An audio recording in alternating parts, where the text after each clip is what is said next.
کوئی میرے بہانے سے علی سے نظریں نہ پھیرے. سبحان اللہ. ابو بکر صدیق نے بتا دیا کل کوئی میرا نام لے کے علی سے نظریں نہ پھیرے. اصل صدیقی وہ ہے جس کی نظروں کا مرکز علی سے. اس لیے آواز آئے نعرہ حیدری علی. حیدری علی. حیدری علی. حیدری. علی. سارے بولو نا نعرہ حیدری. علی. جس نے نہ بولو جس نے کھوتیاں خوبیاں سارے بولو. سمجھ آ رہی ہے؟ علی کا ذکر اور کوئی چپ رہ جائے سمجھ آ رہی ہے؟ یا اس کے شجرے میں گڑبڑ ہوگی یا اس کے نسب میں گڑبڑ ہوگی. جس کا نسب پاکیزہ ہو اور جس کا شجرہ پکا ہو علی کا نام لیے بغیر نہیں.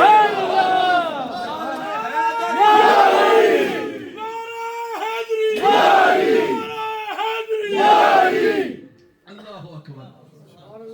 تو جب علی کو مانتے ہیں تو پھر علی کی مانتے ہیں. بخاری میں موجود ہے مولا کائنات باب المدینہ العلم جن کے بارے میں حضور نے فرمایا انا مدینہ العلم وعلی بابها. میں علم کا شہر ہوں اور علی اس کا دروازہ. کیوں کہا؟ دروازے کے بغیر کوئی شہر میں نہیں آ سکتا. کہا جس کو بھی علم کی خیرات چاہیے مولا علی کو چھوڑے بغیر پا ہی نہیں سکتا. حکمہ میں حکمت کا گھر ہوں علی البابہ اس کا بھی دروازہ ہے. اللہ اکبر. پھر یہ چھوٹی بات ہے لحم کا لحمی جسم کا جسمی. یار یہ کیا بندہ ہے مولا علی. اس کی محبت حضور کی محبت, اس کی اطاعت حضور کی اطاعت, اس کا بغض حضور کا بغض, اس کی اس سیدہ فاطمہ سے اولاد حضور کی اولاد. اللہ اکبر اللہ اکبر. وہ مولا علی بخاری میں موجود ہے. محمد بن حنفیہ نے پوچھا اور ابو جحیفہ نے بھی جب پوچھا کہ حضرت یہ بتائیے انبیاء کے بعد سب سے افضل کون ہے؟ سبحان اللہ. تو بخاری میں موجود ہے مولا علی جواب دیتے ہیں انبیاء کے بعد سب سے افضل ابو بکر صدیق. بخاری میں موجود ہے. کہا پھر کہا ثم عمر اس کے بعد سب سے افضل عمر ہے. سبحان اللہ. تو ہم علی کو مانتے ہیں اور علی کی مانتے ہیں. سبحان اللہ. اللہ اکبر. پھر امام ابو حنیفہ کا یہی عقیدہ, امام شافعی کا یہی عقیدہ, امام احمد بن حنبل کا یہی عقیدہ, امام مالک کا یہی عقیدہ, ابو منصور ماتوریدی کا یہی عقیدہ, سیدنا غوث اعظم کا یہی عقیدہ, سیدنا داتا علی حجویری کا یہی عقیدہ, سیدنا خواجہ معین الدین چشتی کا یہی عقیدہ, جو سب کی کتابوں میں لکھا ہے. حضرت امام ربانی مجدد الفسانی کا یہی عقیدہ, حضرت امام احمد رضا خان بریلوی کا یہی عقیدہ, تاجدار گولڈا پیر میر علی شاہ کا یہ عقیدہ, ہمارے حضرت سیدنا خواجہ عبد الکریم کا یہی عقیدہ. افضل البشر بعد از انبیاء بالتحقیق ابو بکر صدیق. پھر عقیدے سکھانا اولاد کو ہماری ذمہ داری ہے, اخلاقیات سکھانا ذمہ داری ہے, اولاد کو یہ بتانا ذمہ داری ہے کہ بیٹا کسی کو دھوکہ نہیں دینا, کسی کو تکلیف نہیں دینا, کرائم کی طرف نہیں جانا, ڈرگز کی طرف نہیں جانا, کسی کو دھوکہ نہیں دینا. آپ نان مسلم کنٹری میں رہتے ہیں, یہاں پر تو آپ پہ زیادہ ذمہ داری ہے. کبھی بھی جھوٹ نہ بولو, کبھی بھی کسی کو دھوکہ نہ دو, کبھی بھی کسی کو تکلیف نہ دو. اگر آپ نے کسی کو تکلیف دی, اگر آپ نے کسی کو دھوکہ دیا تو لوگ اس کو آپ کے ریلیجن کے ساتھ ریلیٹ کر کے آپ کے ریلیجن کو برا کہیں گے. ایک اچھے سول سٹیزن بن کے رہو, لا آف دی لینڈ کا احترام کرو, respect the law of the land. You live in United Kingdom, it's your responsibility, you have to respect the law of the land. اس کنٹری نے آپ کو تمام needs of good life, all needs of good life جو ہے وہ provide کی ہیں. اب it's your responsibility کہ آپ law of the land کو respect کریں. سمجھ آ رہی ہے؟ کسی کو دھوکہ نہ دیں. پچھلے دنوں ایک خطیب نے بڑی اچھی بات کی ایک مجلس میں کہ اگر آپ پیپر میرج کے ذریعے بھی دھوکہ دے رہے ہیں یا کسی ذریعے بھی یہاں پر دھوکہ دے رہے ہیں, تو جب وہ آپ کا جھوٹ پکڑا جائے گا تو وہ یہ دیکھیں گے نا کہ مسلمان 2 نمبر حرکت کر رہے ہیں, تو مسلمان کو 2 نمبر کام نہیں کرنا چاہیے. مسلمان کو یہ دیکھنا چاہیے کہ میرا اچھا کام سے میرے دین کو اچھا کہا جائے گا اور میرے برے کام سے میرے دین کے بارے میں غلط سوچا جائے گا. نان مسلمز کے لیے بھی یوزفل بن کے رہو, اچھے انسان بن کے رہو تاکہ لوگ تمہارے دیکھ کے تمہارے دین کے بارے میں اچھا سوچیں. آخری 5 منٹ میں بات کو ختم کر رہا ہوں. ہر اعتبار سے اولاد کی تربیت کرنا ہم پر لازم ہے. ہماری ذمہ داری ہے کہ اپنی اولاد کی تربیت کریں, لیکن اس سے پہلے خود کچھ آئے گا تو اولاد کو سکھائیں گے نا. سمجھ آ رہی ہے؟ اب میں کسی کو بولوں کہ بھائی اب مجھے جو ہے وہ کوئی ذمہ داری لگا دے کہ اپنی اولاد کو فرینچ زبان سکھاؤ، میں بولوں گا بھائی مجھے آئے گی تو میں سکھاؤں گا. تو اسی طرح آپ کو خود تربیت ہوئی آ رہی ہوگی تو پھر آپ آگے کرو گے نا. خود تربیت یافتہ ہونا ضروری ہے تربیت کرنے کے لیے. جب بالخصوص نوجوان یہاں پر بہت ہے نا پلان کرتے ہیں کہ ہم نے شادی کرنی ہے، پھر اولاد ہونی ہے، اولاد سے پہلے اس کے جھولے بھی لے لیتے ہیں، ابھی بچہ ہوتا نہیں ہے اس کے کپڑے بھی لے لیتے ہیں، ابھی بچہ جمتا ہی نہیں ہے اس کا کمرہ بھی بنا دیتے ہیں، سب کچھ بنا لیتے ہیں. ایک بار بھی یہ نہیں سوچتے کہ ہم نے تربیت کیسے کرنی ہے. اس کے لیے کیا کرتے ہیں، ابھی بچہ ذرا سا بڑا ہوتا ہے اس کو اٹھا کے پلے گروپ میں پھینک آتے ہیں. شام کے وقت ایسی جگہوں پہ پھینک آتے ہیں جہاں وہ کیک بنے ہوتے ہیں کہ یہاں بچوں کو دے جاؤ، تم جاؤ گھومو پھرو. یہاں پر یہ ماں کی بالخصوص ذمہ داری ہے کہ بچوں کی تربیت کرے، بچوں کو اچھا اخلاق سکھائے. جو اپنا تعلق بچوں سے قائم کرنے کی عمر ہے، جو اپنی دوستی قائم کرنے کی عمر ہے، وہ ہم لوگوں کے پاس پیسے دے کے چھوڑ آتے ہیں. اور پھر جب بچے بڑے ہوتے ہیں وہ اپنا ذہن بنا چکے ہوتے ہیں، اس وقت ہم روتے ہیں بچے ہمارے ساتھ وقت نہیں گزارتے. جب ان کے ساتھ وقت گزارنے کی عمر تھی تو آپ نے وقت اگر نہیں گزارا تو آج آپ بھی گلہ نہ کرو. اگر آپ نے اس وقت گزارا ہوتا بچوں کے ساتھ جب ان کے ساتھ وقت گزارنے کی عمر تھی تو وہ آج گلہ نہ کرتے. اپنے بچوں کا خیال کرو، اپنے بچوں کی تربیت کرو. آخری 5 منٹ مجھے بڑی توجہ چاہیے. اولاد کی تربیت اتنی ضروری ہے. رسول اللہ صلی اللہ علیہ وآلہ وسلم ارشاد فرماتے ہیں، بخاری میں حدیث ہے کہ ہر ایک کی ولادت فطرت پہ ہوتی ہے. ہر کوئی فطرت پہ پیدا ہوتا ہے، کوئی کسی مذہب سے کسی اور مذہب سے پیدا نہیں ہوتا. والدین کی تربیت اتنی امپورٹنٹ ہوتی ہے. والدین کے مذہب سے پھر بچہ اپنے مذہب کو ڈیسائیڈ کرتا ہے، اپنا مذہب چوز کرتا ہے والدین کو دیکھ کے. پھر آگے اللہ اس پہ کرم فرمائے اس کو حق کا رستہ مل جائے آ جائے. لیکن پہلے بچہ جو اپنا دین کا تعین کرتا ہے، اپنے عقیدے کا تعین کرتا ہے، وہ بھی اپنے والدین کے دین اور عقیدے کو دیکھ کے کرتا ہے. آپ یہاں سے حساب لگائیں کہ والدین کی کس قدر ذمہ داری ہے تربیت یافتہ ہونا.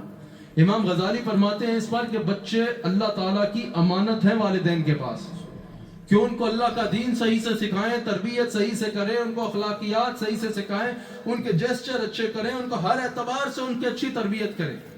وہ فرماتے ہیں کہ بچہ آئینے کی طرح ہوتا ہے. آپ نے دیکھا ہوگا ہم بچوں کی ایک چیز کو گیم سمجھتے ہیں اور یہ ہماری بے وقوفی ہوتی ہے کہ ہم اس کو گیم سمجھ رہے ہوتے ہیں. بچوں کے سامنے جو کرو وہ کاپی کر رہے ہوتے ہیں. جو کہو، ایک سرٹن ایج ہوتی ہے بچوں کے، آپ جو کہو وہ آگے سے وہ کہتے ہیں اور سارا گھر کی کر کے ہنستا ہے. اب سر پہ ہاتھ رکھو گے بچہ سر پہ ہاتھ رکھ لے گا. آپ جو کرو گے بچہ اس کو کاپی کرے گا. ہم اس کو بچے کے ساتھ گیم سمجھ رہے ہوتے ہیں. دراصل اسی گیم میں ہمیں اس کو سب کچھ سکھانا ہوتا ہے، کیونکہ یہ گیم نہیں ہوتی. اس گیم میں وہ بچہ اپنا ذہن بنا رہا ہوتا ہے اور اپنے زندگی کے طور طریقے سیٹ کر رہا ہوتا ہے. سمجھ آ رہی ہے؟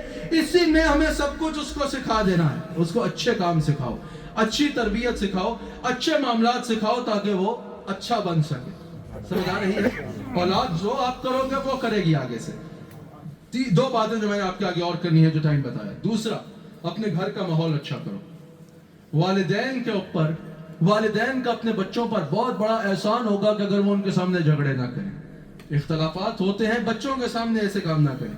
اگر آپ نے گھر میں ہر وقت لڑائی جھگڑا لگائی رکھا، ہر وقت گھر کو جو ہے وہ کشتی خانہ بنائے رکھا، کبھی یہاں سے چخ کبھی وہاں سے چخ، تو گھر میں ڈپریشن کا ماحول ہو جائے گا. بچے کبھی بھی آپ کو آئیڈیلائز نہیں کریں گے. ایک باپ کی سب سے بڑی کامیابی یہ ہے کہ بچہ اپنے باپ کو اپنا آئیڈیل سمجھے. لیکن اگر باپ ہر وقت جو ہے وہ کھپ کھپائی مچائے رکھے گا، ہر وقت جو ہے وہ شور شرابہ مچائی رکھے گا، اور بیوی بھی جو ہے وہ ہر وقت اپنی اونچی آواز کا احساس گھر میں دلائے گی، تو بچے ڈپریشن میں چلے جائیں گے. آپ سائنس کی ریسرچ پڑھ لیں، جن گھروں میں ڈپریشن کا ماحول ہوتا ہے، والدین جھگڑ رہے ہوتے ہیں، تو بچوں کا ذہن رک جاتا ہے، بچوں کا ذہن نہیں بڑھتا، بچے ڈپریشن میں چلے جاتے ہیں، وہ اپنے والدین کو آئیڈیلائز نہیں کرتے. اگر آپ اس کے مقابلے میں گھر میں ماحول اچھا رکھیں گے، آپ کبھی وہ بچہ چاہے گا میں اپنے اس باپ کو آئیڈیل بناؤں جو ہر وقت فٹیگ اور کھپ میں ہوتا ہے؟ نہیں، وہ تو اس کی کامیابیاں دیکھ کے اس کو آئیڈیل بنائے گا نا. تو آپ پر ذمہ داری ہے کہ آپ اپنے بچوں کے سامنے اپنے گھر کا ماحول اچھا رکھیں تاکہ آپ کے بچے آپ کے ساتھ قریب ہوں، آپ کو آئیڈیلائز کریں، آپ کی زندگی کو آئیڈیلائز کریں، آپ سے سیکھیں، اور گھر ان کے لیے ذہن بڑھنے کا موقع ہو، نہ کہ ڈپریشن کا ماحول بن جائے. آخری بات، تربیت کرنے کے لیے تربیت یافتہ ہونا بہت ضروری ہے، سب سے زیادہ ضروری ہے. گھر کا ماحول اچھا رکھنے کے ساتھ گھر میں